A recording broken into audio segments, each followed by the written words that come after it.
আসসালামু আলাইকুম প্রিয় শিক্ষার্থীবৃন্দ, টেক কোর্সে তোমাদেরকে স্বাগত। আজকে আমি যে বিষয়গুলো নিয়ে আসছি তার মধ্যে হচ্ছে every plus noun, everybody, everyone, somebody, someone, anybody, anyone, nobody, no one, none ইত্যাদি এদের সাবজেক্ট হিসেবে ট্যাগে দে বসে। আচ্ছা, এখানে উদাহরণ নিয়ে আসছি আমি। Every mother loves her child, তাহলে এভরি যুক্ত সেন্টেন্স, এভরি প্লাস নাউন অর্থাৎ মাদারটা হচ্ছে নাউন, তাহলে এভরি যুক্ত সেন্টেন্সের সাবজেক্ট হলো কি দে। তাহলে ট্যাগে আমরা দেটা আগে সাবজেক্টটা বসে নিই, দে বসালাম আগে। এখন দেখো এখানে সাহায্যকারী ভার্ব দেখা যাচ্ছে কিনা, আছে? নাই। তাহলে মূল ভার্ব লক্ষ্য করো, লাভস। কি হবে তাহলে সাহায্যকারী ভার্ব কি হবে?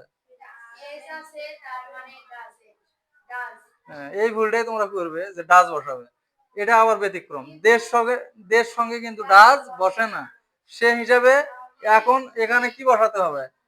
এক নম্বর রূপে থাকে তো অপশন দুটো, হয় টু বসবে না হলে ডাজ বসবে। এখানে যেহেতু এর যোগ করা আছে তারপরে আমরা ডাজ বসাতে পারতেছি না, কারণ দেশ সঙ্গে ডাজ বসে না, সে কারণে আমরা বসাবো এখানে হলো ডু।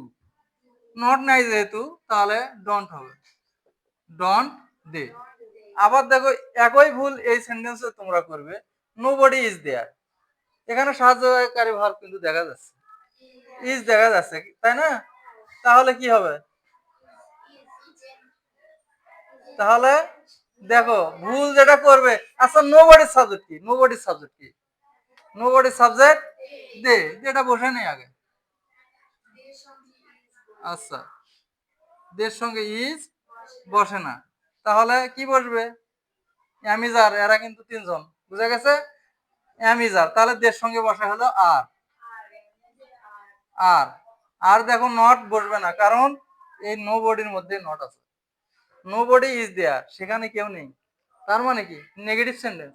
তার মানে খালি নট থাকলেই যে ট্যাগে নট বসবে না তা নয়, নটের মতো অনেকগুলো নেগেটিভ শব্দ আছে যেগুলো আমি পরবর্তীতে আবার আলোচনা করব। তাহলে নো বডির মাঝে কিন্তু নট থাকার কারণে ট্যাগে নট বসলো না। আচ্ছা, তারপরে দেখো আর একটা উদাহরণ আছে, সামবডি ওয়াজ দেয়ার। তাহলে সামবডির সাবজেক্টটা বসায় আগে, সামবডির সাবজেক্ট হলো দে। তাহলে দেখো এখানে ওয়াজ আছে কিন্তু দের সঙ্গে ওয়াজ বসে না, তাহলে কি বলবে? ওয়ার। ওয়ার, এখানে কিন্তু নট নাই, সামবডির মধ্যে নট নেই। ওয়ার নট, ওয়ারেন্ট দে। আচ্ছা, তাহলে এখন বোঝা গেল তো।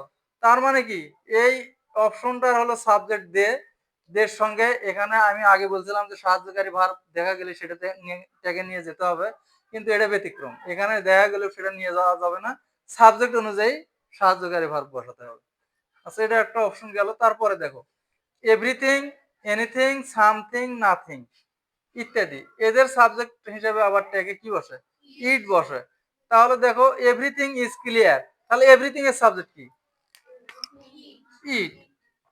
ইটটা আমরা আগে বসে নেই। এখন দেখো এখানে সাহায্যকারী ভার্ব দেখা যাচ্ছে ইজ, তাহলে ইজ আসলো, ইজ নট নাই, ইজেন্ট ইট। আচ্ছা, তারপর দেখো নাথিং ওয়াজ দেয়ার, নাথিং এর সাবজেক্ট কি? না, হ্যাঁ, নাথিং এর সাবজেক্ট ইট। আচ্ছা, এখন দেখো এখানে কি আছে? সাহায্যকারী ভার্ব ওয়াজ আছে, ওয়াজ আছে। এই ভুলটাও তো করতেছো। নাথিং এর মধ্যেই নট আছে, নাথিং এর মধ্যে নট আছে, তার মানে নেগেটিভ শব্দ, এটা বুঝা গেছে? তাহলে নাথিং ওয়াজ দেয়ার মানে সেখানে কিছুই ছিল না, না কথাটা আসতেছে। তাহলে শুধু ওয়াজ ইট, সাহায্যকারী ভার্ব তো দেখাই যাচ্ছে যাবে, খালি এই অপশনে দেখা গেলে নিয়ে যাওয়া যাবে না, বুঝা গেছে? কিন্তু অন্যগুলাতে নিয়ে যাওয়া যাবে। আচ্ছা, এটা একটা নিয়ম গেল। তারপর দেখো কোনো সেন্টেন্স দেয়ার দিয়ে শুরু হলে উক্ত দিয়ার সাবজেক্ট হিসাবে ট্যাগে বসে। সোজা কথা, দিয়ার দিয়ে যদি কোনো সেন্টেন্স শুরু হয়, আমরা এখানে স্বাভাবিকভাবে সাহায্যকারী ভাব দেখা যাচ্ছে কি ওয়ার, নাকি? ওয়ার নিয়ে আসলাম, ওয়ারেন্ট নট নাই, তাহলে দিয়ার সাবজেক্ট হলো দিয়ার, ওয়ারেন্ট দিয়ার। দিয়ার is a big Mox in this village, তাহলে এখানে সাহায্যকারী ভার্ব ইজ দেখা যাচ্ছে, ইজ নিয়ে আসি, ইজেন্ট দিয়ার। বুঝা গেছে?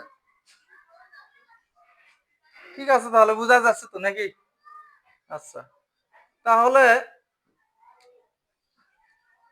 আজ এ পর্যন্তই। পরবর্তীতে ট্যাগ নিয়ে আবার বিস্তারিত আলোচনা হবে। সে পর্যন্ত তোমরা সুস্থ থাকো। আল্লাহ হাফেজ।